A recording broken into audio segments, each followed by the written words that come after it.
As crianças podem acompanhar as tias para as salinhas. E as crianças que ficarem têm um esboço para vocês irem preenchendo. E a tia Andréia, ela promete chocolate na próxima semana para toda criança que preenche o esboço de criança, tá certo? Então, e os pais que forem deixar as crianças lá nas salinhas, por favor, voltem. Lá só fica as tias, tá certo? Meus irmãos, abram suas Bíblias em Gênesis capítulo 11, por favor. Gênesis capítulo 11.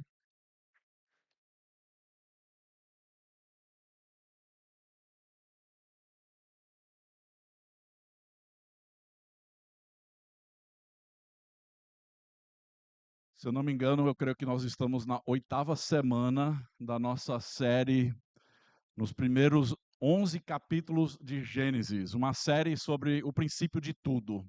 Temos examinado muito conteúdo, tem sido uma série, pelo menos para mim, extremamente encorajadora para lembrar que tudo começa em Gênesis. Se nós errarmos os primeiros 11 capítulos de Gênesis, nós erramos a Bíblia toda, certo? Porque em Gênesis nós aprendemos quem Deus é. Descobrimos que Ele é um Deus soberano, eterno, que existe antes de tudo e de todos. E Ele, em sua soberana graça, decide criar o mundo e o universo e tudo que nós conseguimos ver. Ele cria tudo em perfeição, tudo é bom. Ele declara cada dia da criação é bom. E no final, quando criou homem e depois mulher, ele disse é muito bom. Mas houve um grande problema. Capítulo 3 de Gênesis é provavelmente o capítulo mais triste de toda a Bíblia.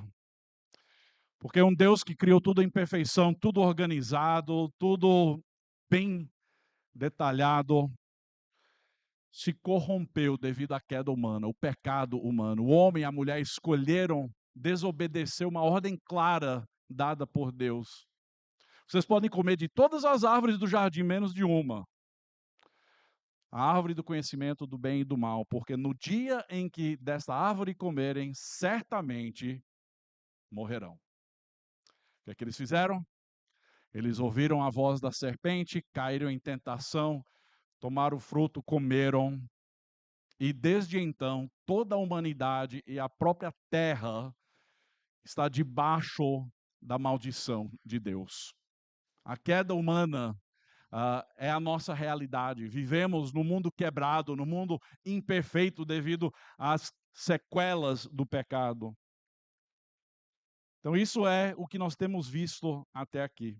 Deus cria o mundo, tudo perfeito, o homem cai, o pecado entra, e o pecado cresce, a violência aumenta.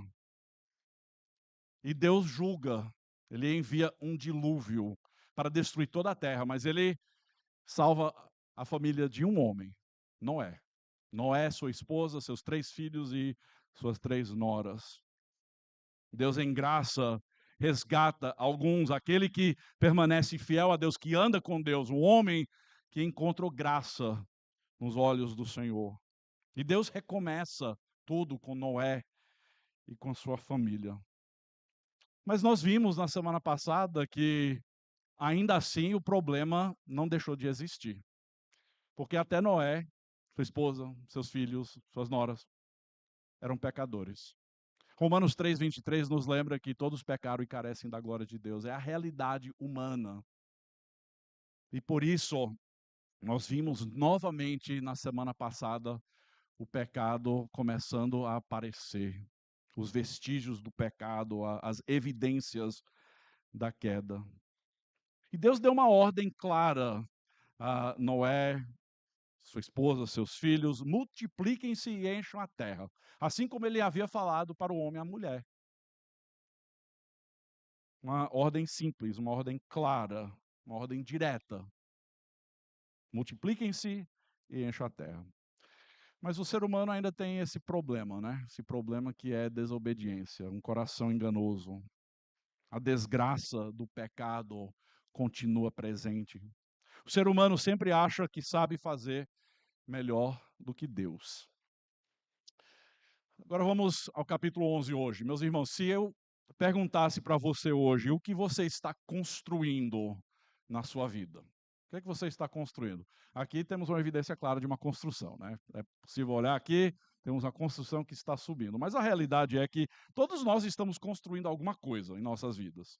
Pode ser a nossa carreira, talvez algo na nossa família, talvez estabilidade financeira, talvez ministério, talvez uma imagem, um nome, conhecimento. A verdade é que todos nós estamos construindo alguma coisa. Ninguém aqui está parado. Todos nós estamos levantando algo, um projeto, uma vida, uma identidade. Mas Gênesis 11 nos faz uma pergunta que vai direto ao coração. E se tudo isso estiver sendo construído sem Deus? Se tudo que você estiver construindo não tiver Deus no meio, que adianta? Aqui está o perigo. É possível construir coisas até grandes e ainda assim estar longe de Deus. É possível construir coisas grandes e ainda assim estar longe de Deus. A Torre de Babel, provavelmente a maioria aqui já ouviu falar da Torre de Babel. Não é só uma história antiga, interessante, é um espelho do coração humano. Essa é a realidade. A Torre de Babel nos mostra o que acontece quando o ser humano decide viver, planejar, sonhar, sem depender de Deus e sem seguir a vontade de Deus. Pode avançar, eu queria compartilhar. A grande ideia que eu queria compartilhar hoje nessa pregação é que quando o ser humano busca edificar a sua própria glória, vivendo em independência de Deus, ele acaba trilhando um caminho que conduz ao caos e, por fim, à queda. Deixa eu ler de novo. Quando o ser humano busca edificar a própria glória, vivendo em independência de Deus, ele acaba trilhando um caminho que conduz ao caos e, por fim, à queda. Nós vemos aqui em Gênesis 11, vamos ler os primeiros 9 versículos, vemos aqui uma humanidade dizendo de forma bem clara: Deus, nós não precisamos de ti. Imagina isso. Você vai falar para Deus, eu não preciso de ti. Vamos ler o trecho, Gênesis 11, de 1 a 9. Em toda a terra havia apenas uma língua e uma só maneira de falar. Os homens partiram do Oriente, encontraram uma planície na terra de Siná e habitaram ali. E disseram uns aos outros: Venham, vamos fazer tijolos e queimá-los bem. Os tijolos lhes serviram de pedra e o betume de argamassa. Disseram: Venham, vamos construir uma cidade e uma torre cujo topo chegue até os céus e tornemos célebre o nosso nome, para que não sejamos espalhados por toda a terra.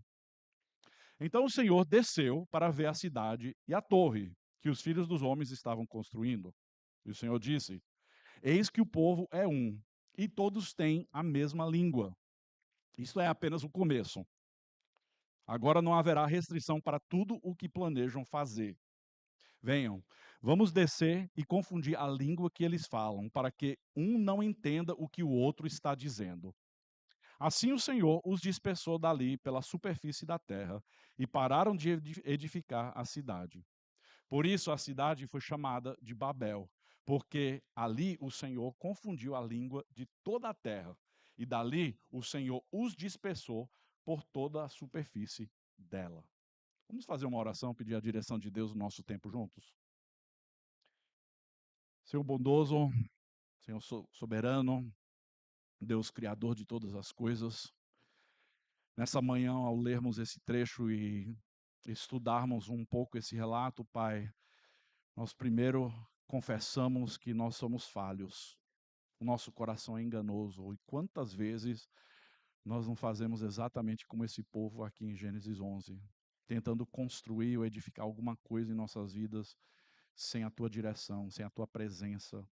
Então eu peço que nessa manhã, ó Deus, que o Teu Espírito Santo possa amolecer os nossos corações, e que a palavra que for pregada aqui, que venha a transformar, que cada vez mais sejamos parecidos com o teu Filho Jesus Cristo, em cujo nome nós oramos. Amém. Deixa eu compartilhar um pouquinho de pano de fundo aqui. Se vocês olharem atrás no capítulo 10, ali nós temos uma genealogia. Genealogia, os descendentes de Noé. Mas interessante que ali no capítulo 10, versículos 8 e 10, aqui nós temos os filhos de Cã. Tem um que é chamado Cuxi. E Cuxi gerou Nimrod, que começou a ser poderoso na terra. Foi valente, caçador diante do Senhor. Daí dizer-se como Nimrod, poderoso caçador diante do Senhor. O princípio do seu reino foi Babel, Ereque, Acade e Calné na terra de Sinar. Então nós estamos lidando aqui com um povo que se estabelece em Babel. Babel se localizava em Sinar. Sinar é o lugar onde nasceria futuramente o Império Babilônico. Babel e Babilônia têm a mesma etimologia, certo? É a mesma palavra. E na região, que também é conhecida como a região de Suméria, na Mesopotâmia, nós conhecemos hoje como a região do Iraque, certo? Só para vocês terem em mente onde é que é tudo isso que está acontecendo, lá no Iraque, na Mesopotâmia. Babel, literalmente, ou Babilônia, literalmente significa porta para os deuses, ou porta para a divindade. Mas o interessante é que a palavra hebraica para Babel também soa e parece muito com a palavra que significa confundir ou confusão. Os estudiosos e comentaristas pensam que a Torre de Babel era uma espécie de zigurate.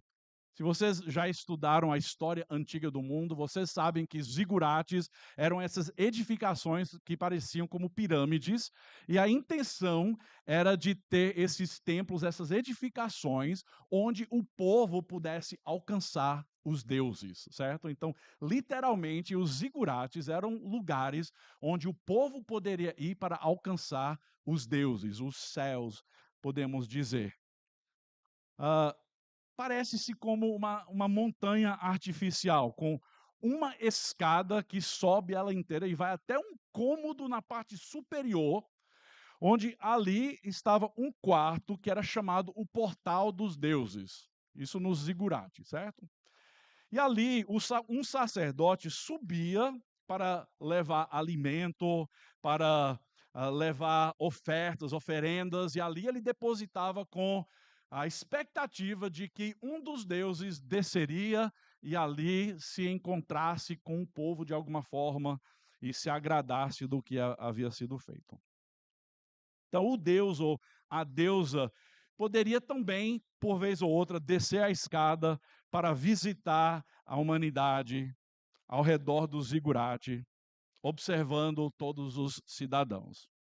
O zigurate, ele funcionava para prover o deus ou a deusa e mostrá-lo onde ele poderia ser adorado e estar com as pessoas. Então era uma tentativa humana de tentar alcançar Deus, ou deuses, ou a divindade. Ainda hoje, se você andar por aquela região, você vai encontrar mais de 30 ruínas de zigurates que você ainda pode examinar. Inclusive, um bem conhecido que é o zigurate de Marduk, ou Baal, que era o deus da Babilônia. Está localizado a 90 quilômetros de Bagdá, no Iraque. Há alguns historiadores que até pensam que talvez a Torre de Babel era o início da construção ao deus Marduk, ou Baal. Nós não sabemos, mas sabemos que essa era uma edificação, uma torre que a humanidade resolveu edificar numa cidade onde todos estavam unidos, querendo chegar até os céus. Agora, alguns podem ler Gênesis capítulo 11 uma perspectiva distorcida e pensar que as pessoas queriam meramente se aproximar de Deus, certo? Porque o trecho diz que eles queriam alcançar os céus, certo? A gente não sabe por certo, dentro dessas palavras, a significância. Mas o resto do trecho nos mostra a intenção do coração deles. Não tinha nada a ver com buscar o Deus criador dos céus e da terra.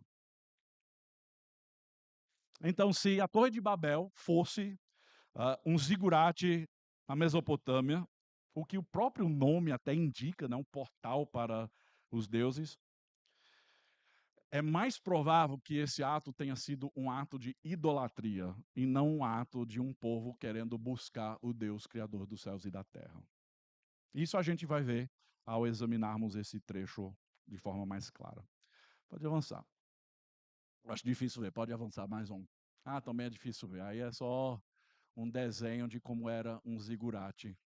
Tinha dois formatos, mas a ideia era que cada andar era menor do que o andar de baixo. Então ele subia, às vezes ia 7 andares, às vezes 9 ou mais, mas a intenção era de alcançar os céus. Pode avançar, por favor. Primeiro eu gostaria de falar sobre unidade sem Deus. Unidade sem Deus. O texto nos diz: toda a terra tinha uma só língua. Toda a terra havia uma só língua e uma maneira de falar. Pense nisso. Pense nessa realidade. Na terra, todo mundo, todas as pessoas, mesma língua, mesma cultura, mesma visão, mesmo projeto, parece interessante, não parece?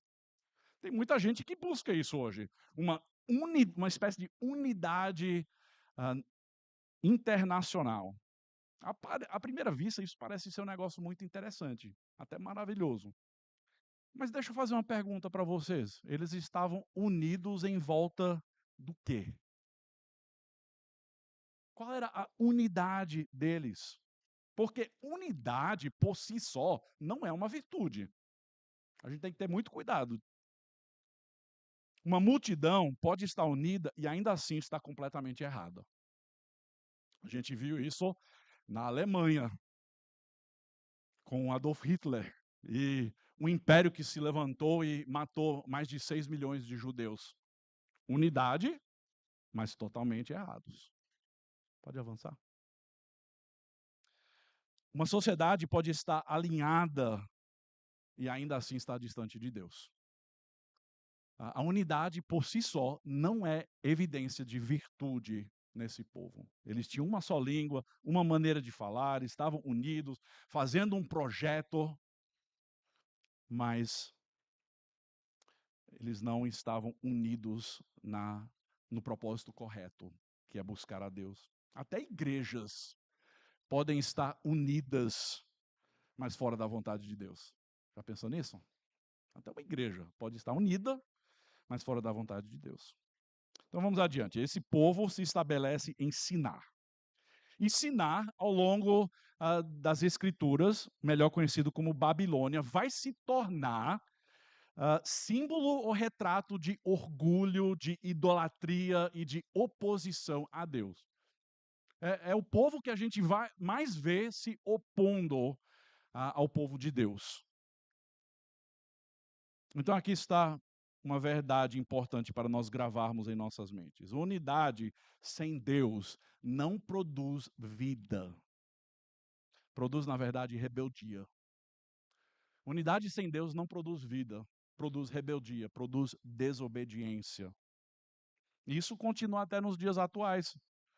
Porque não basta nós estarmos juntos, nós precisamos estar alinhados com a vontade de Deus revelada nas Escrituras.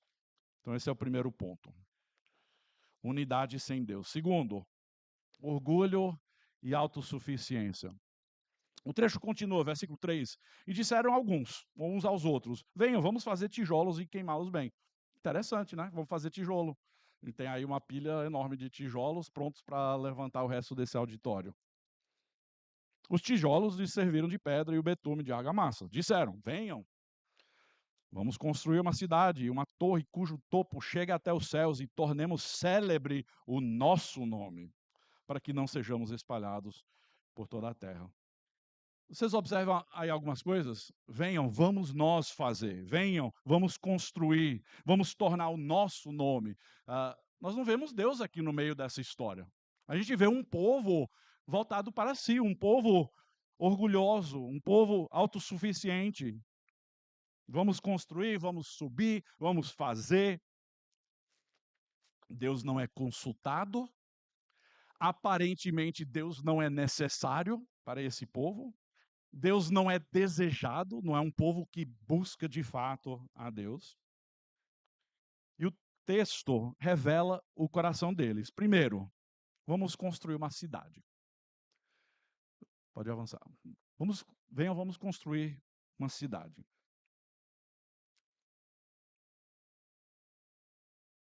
Isso fala de segurança, fala de vida em comunidade, fala de cultura. Eles queriam estabilidade, eles queriam controle, eles queriam proteção, conforto, coisas que muitas pessoas buscam, até nós, mas sem Deus. Quantas vezes nós não fazemos isso em nossas próprias vidas? Nós tentamos construir uma vida segura, tentamos fazer as coisas acontecer, mas Deus não está no centro. O problema não era o construir, mas o propósito do construir. Segundo, depois de vamos construir uma cidade e uma torre cujo topo chegue até os céus. Pode avançar? Uma torre cujo topo chegue até os céus. Isso é um negócio meio profundo, né? Parece um povo, puxa, nós queremos buscar algo maior do que nós, algo superior. Tem muita gente hoje que busca espiritualidade, né? Eu quero conhecer esse desconhecido e eu busco das minhas formas alcançar os céus.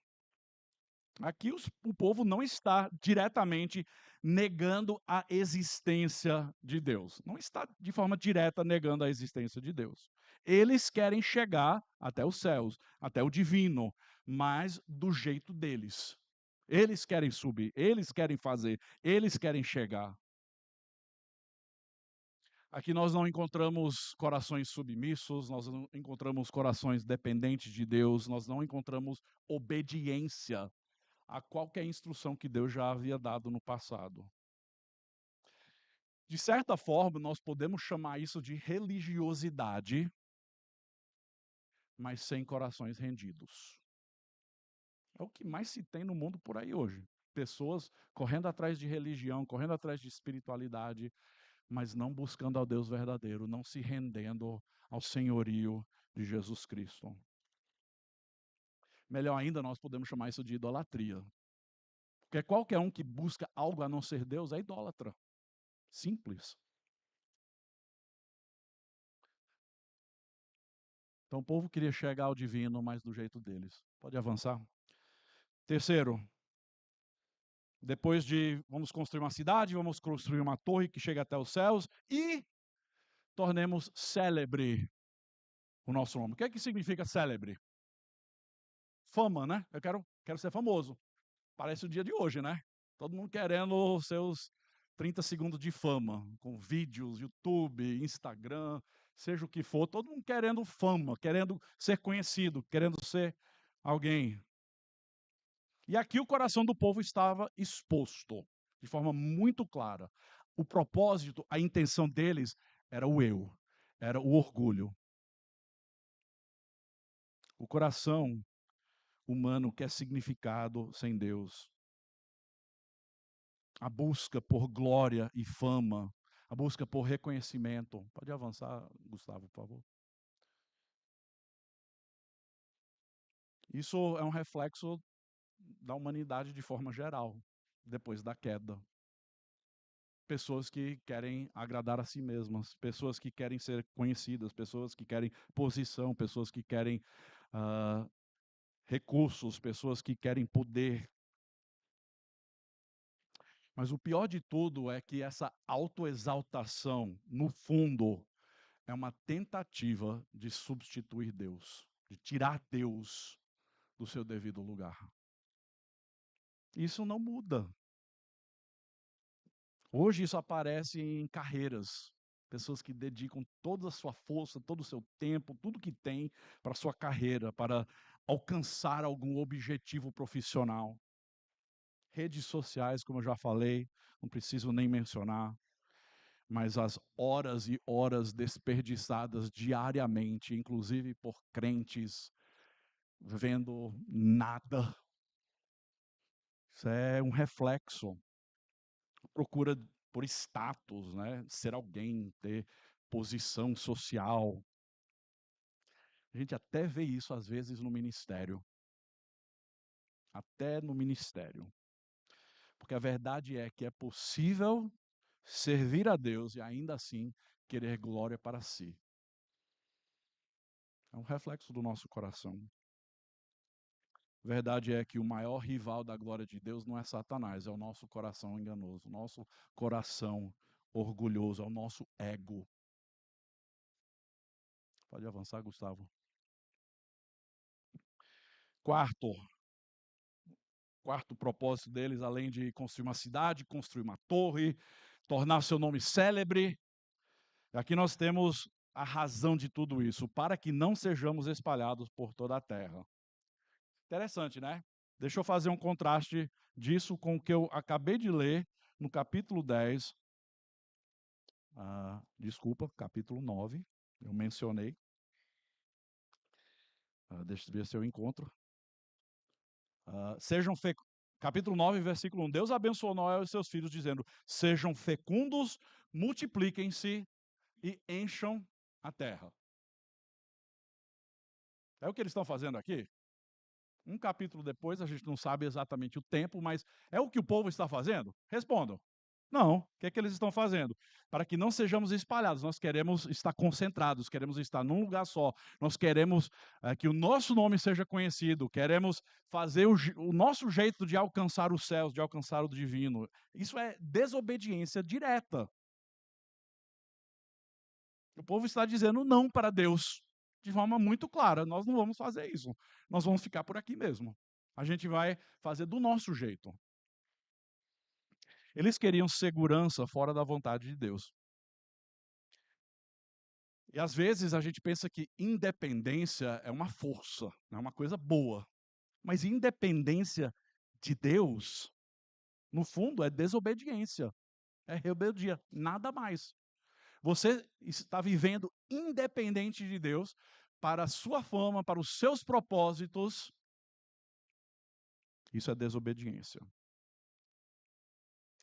E aqui está a raiz de tudo isso.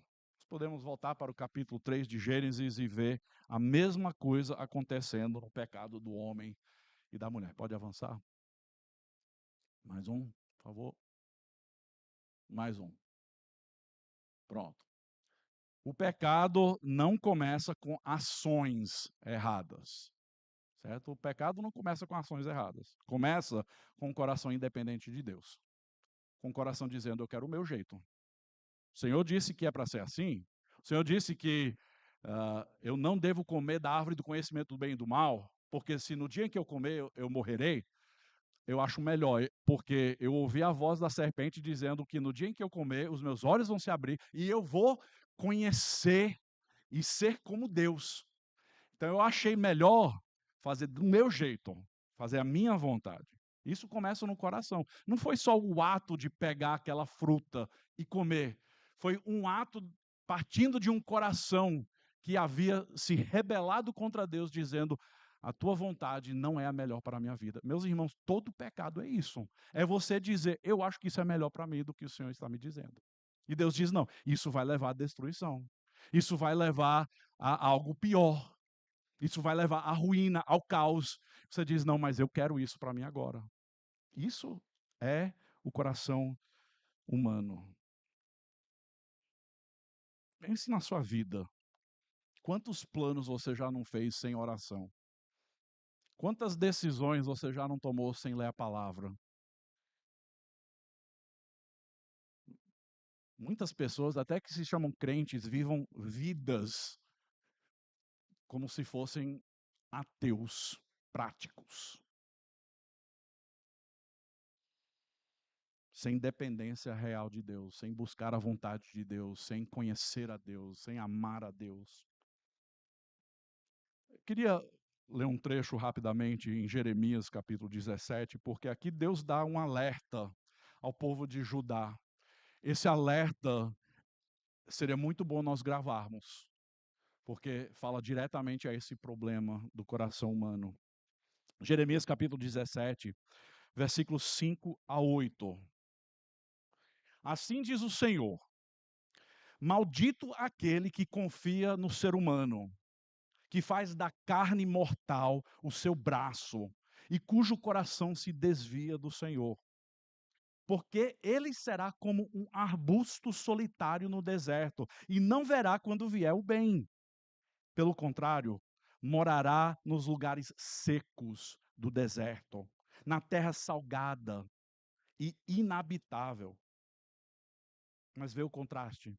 Bendito aquele que confia no Senhor e cuja a esperança é o Senhor. Porque ele é como a árvore plantada junto às águas. Parece Salmo 1, não parece?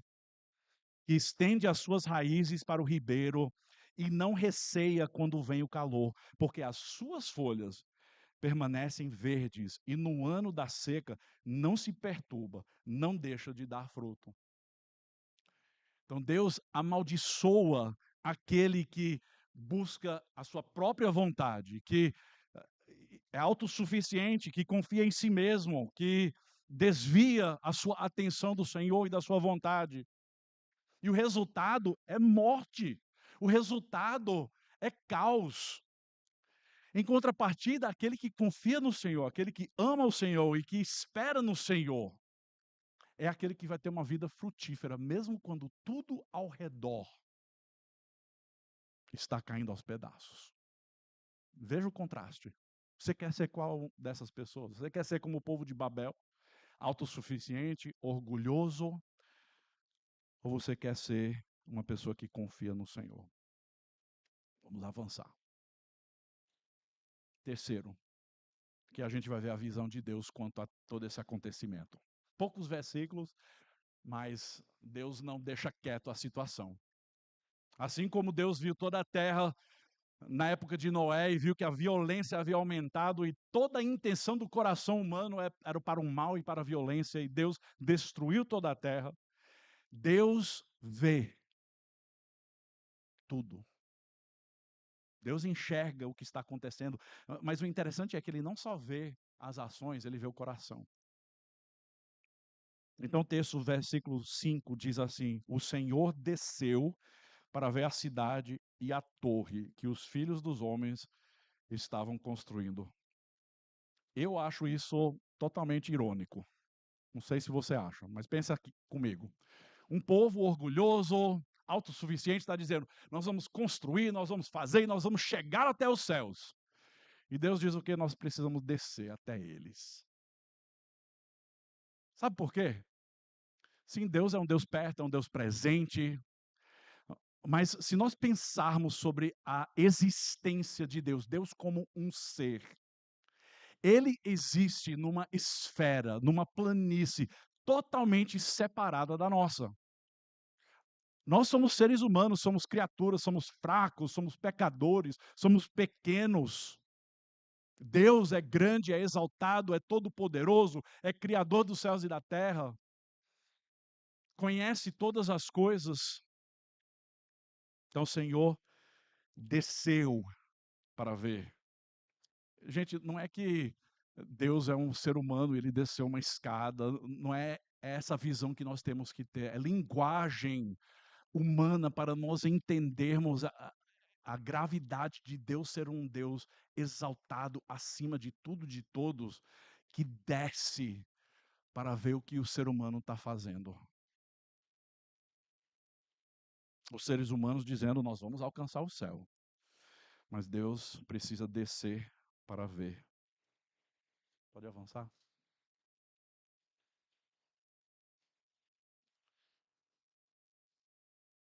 Deus é um Deus santo. Nós vemos isso ao longo de toda a Escritura. É um Deus justo, um Deus que exige pagamento pelo pecado, um Deus que não deixa impune o pecado e o orgulho humano. Então Deus desce para ver, porque Ele conhece o coração desse povo. Ele sabe que não é um povo que está construindo para conhecê-lo, mas é um povo que está construindo para si mesmos. Isso me faz pensar que uma construção dessa, uma construção enorme para a época, né? Hoje nós temos esses arranha-céus que sobem mais de 100 andares. Eu subi um em Chicago uns anos atrás e 130, 140 andares que você sobe em questão de 60 segundos. É um negócio ridículo, altíssimo, né? Mas pense sobre essas enormes construções que nós temos. Quão pequenos são comparados com um Deus, Criador de todas as coisas. Aquilo que parece gigantesco para nós é pequeno para Deus.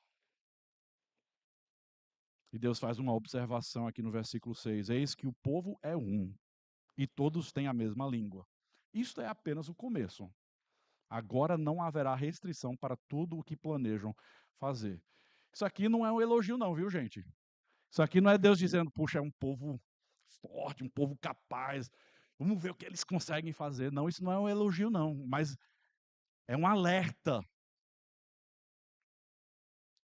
Porque a humanidade sem Deus se torna extremamente eficiente no pecado. Pense sobre isso. O ser humano sem Deus se torna extremamente eficiente no pecado. E algo que eu falei algumas semanas atrás: avanços tecnológicos, o avanço do mundo, evolução de muita coisa, e nós pensamos que a coisa vai melhorar, mas não melhora. Sabe por quê? Porque não são as edificações, não são as construções.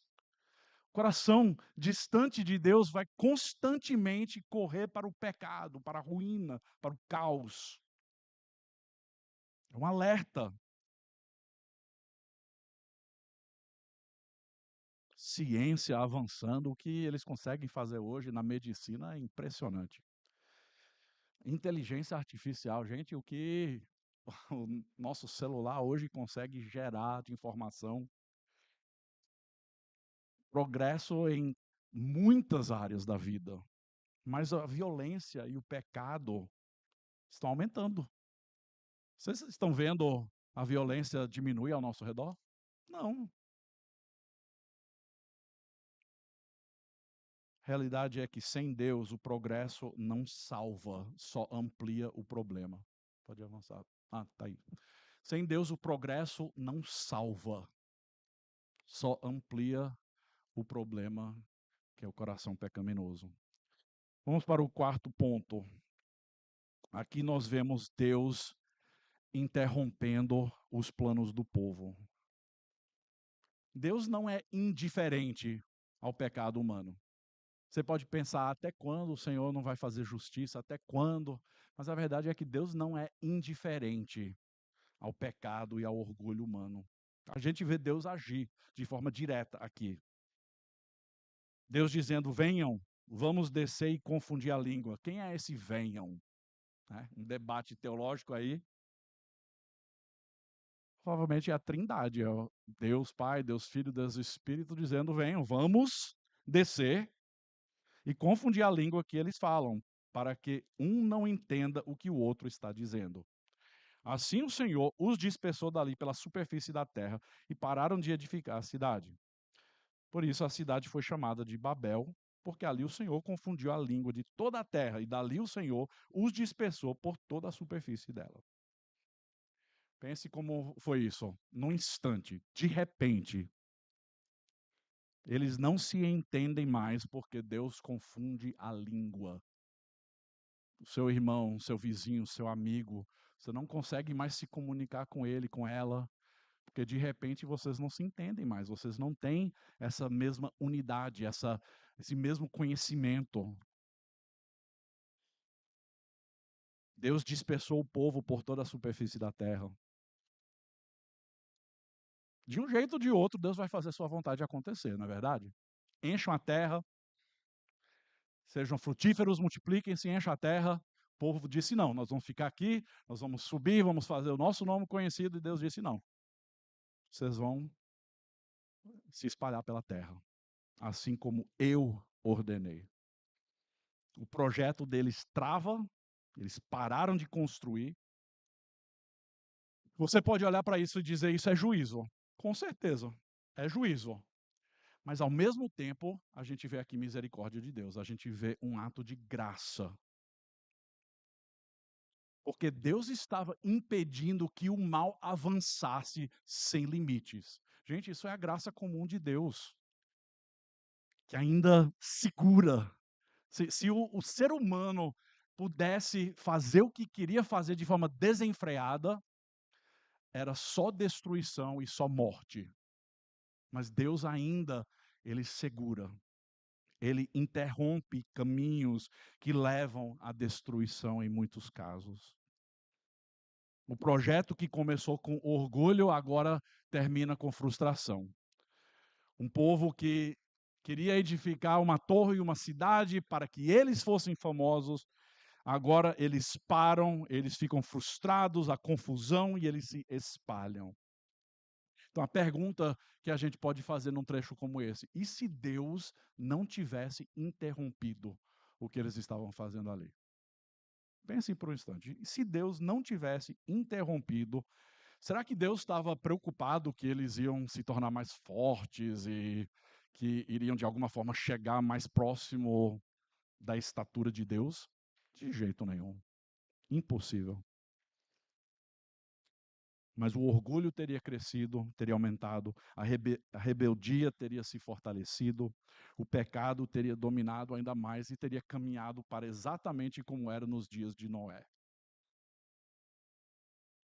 Então, talvez, o que nós chamamos aqui de Deus interrompendo, na verdade é Deus agindo com misericórdia e graça.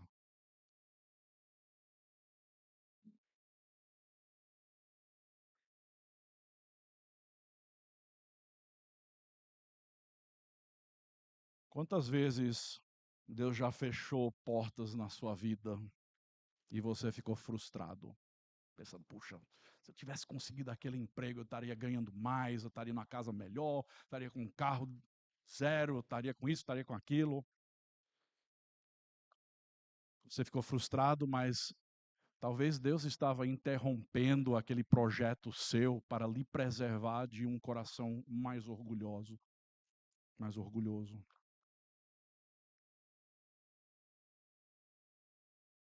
Às vezes o que nós chamamos de portas fechadas, na verdade é Deus nos protegendo do nosso próprio ego, do nosso próprio coração enganoso.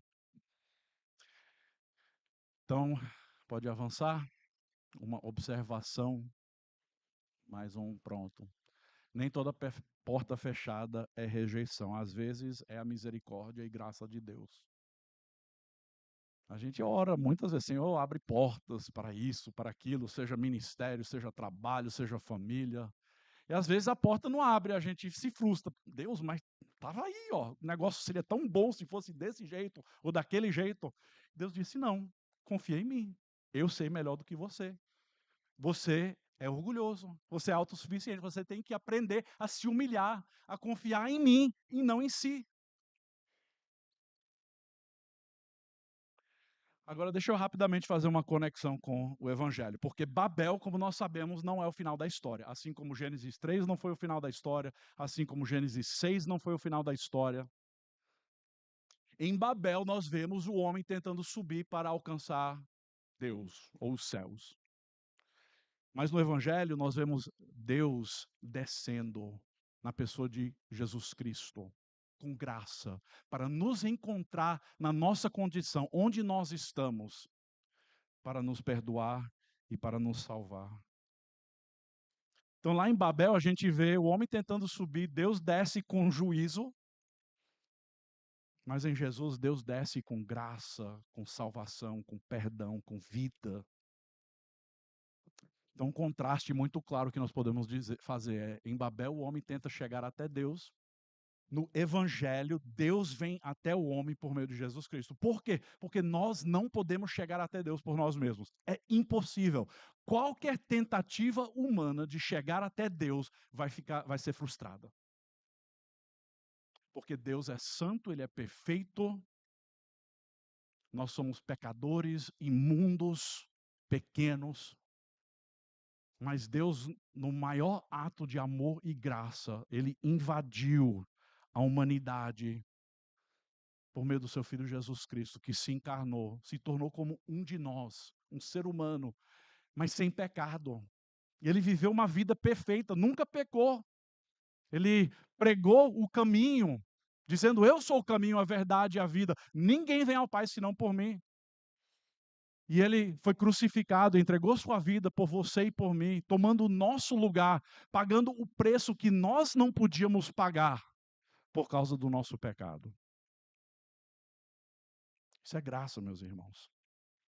Sabe uma coisa maravilhosa? Se você fizer um contraste com Gênesis capítulo 11 e Atos capítulo 2, o dia de Pentecostes, nós vamos ver uma reversão, ou uma inversão, não sei qual a melhor palavra, mas nós vamos ver em Babel, Deus confundindo as línguas do povo, e eles se separam e se espalham pela terra, e em Pentecostes, com a vinda do Espírito, o evangelho é pregado, a mensagem de Cristo é ouvida em todas as línguas que estavam ali presentes.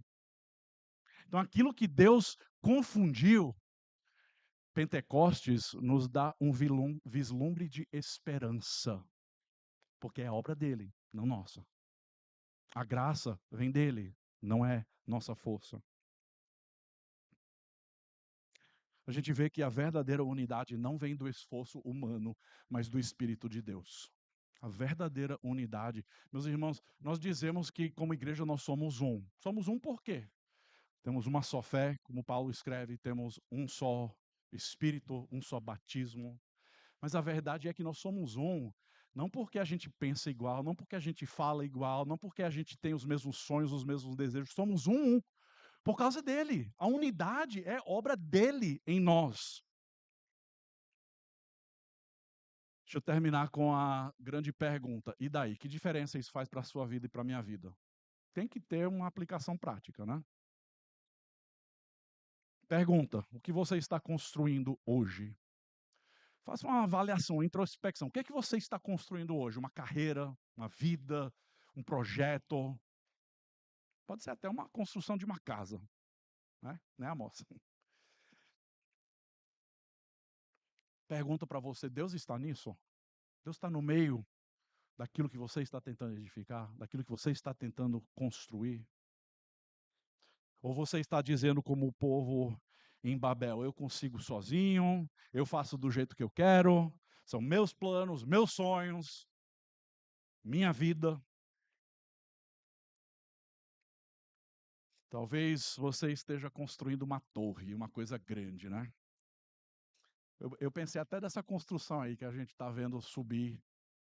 E quantas vezes eu já não cheguei aqui no domingo frustrado por causa da chuva e por causa do calor, e dizendo: Senhor, que demora, por que que não avança logo esse projeto? 2 anos a gente esperou um alvará. E quando eu li esse trecho essa semana, eu me lembrei, porque a obra é dele, não é minha. Para ele me mostrar dependência, humildade, dizer: Senhor, eu confio em ti. A obra é tua, essa construção é para ti, não é para mim. Não é para eu ter conforto, encontrar algo de prazeroso. Segunda pergunta: quais áreas da sua vida você ainda quer controlar sem depender de Deus? Quais áreas da sua vida você está tentando controlar sem depender de Deus? A verdade é que, se você for honesto, com certeza tem alguma coisa. Até gente que caminha com Deus 40, 50 anos, a gente ainda tem pecado no coração. Até Jesus voltar e restaurar todas as coisas, onde não haverá mais pecado, meus irmãos, nós vamos batalhar contra a carne, contra o pecado. Então, onde é que você está tentando controlar alguma coisa sem depender de Deus? Eu estava lembrando, ouvindo uma pregação essa semana de um pastor sobre o êxodo, a saída dos israelitas do Egito. Eles chegaram ali no Mar Vermelho e as tropas, o exército dos egípcios estava aqui atrás e o mar na frente, e eles não tinham para onde correr. E Deus, através de Moisés, vai falar para o povo: fiquem parados, não façam nada, eu vou lutar por vocês.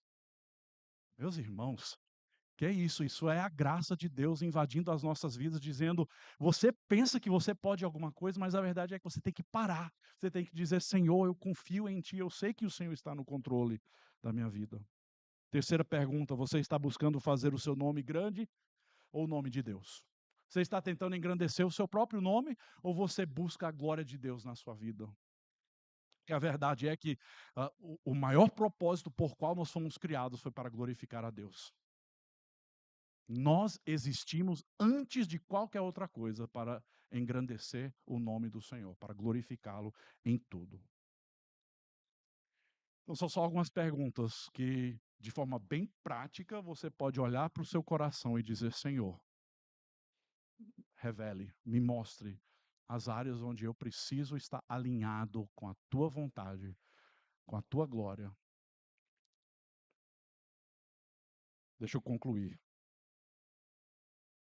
Eu quero dizer com amor no meu coração para todos vocês: quem vive para construir o próprio nome termina perdido. Quem vive para construir o próprio nome termina perdido, mas quem vive para a glória de Deus encontra propósito. Porque tudo que é construído sem Deus um dia vai desabar, acabar em ruínas.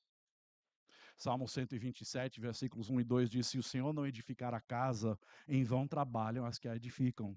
Se o Senhor não guardar a cidade, em vão vigia a sentinela. Você não precisa construir um caminho para chegar até Deus. Jesus já veio até você.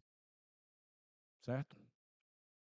E hoje, Deus não está lhe perguntando quão alto você consegue chegar naquilo que você está construindo. Ele nos pergunta: você está comigo? Você confia em mim? Vamos orar.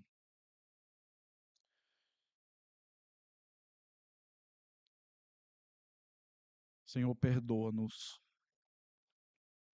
Perdoa-nos, ó Deus, por tantas vezes tentarmos viver sem Ti. Por tantas vezes planejarmos sem Ti. Construirmos sem Ti. Senhor, revela o orgulho escondido em nossos corações.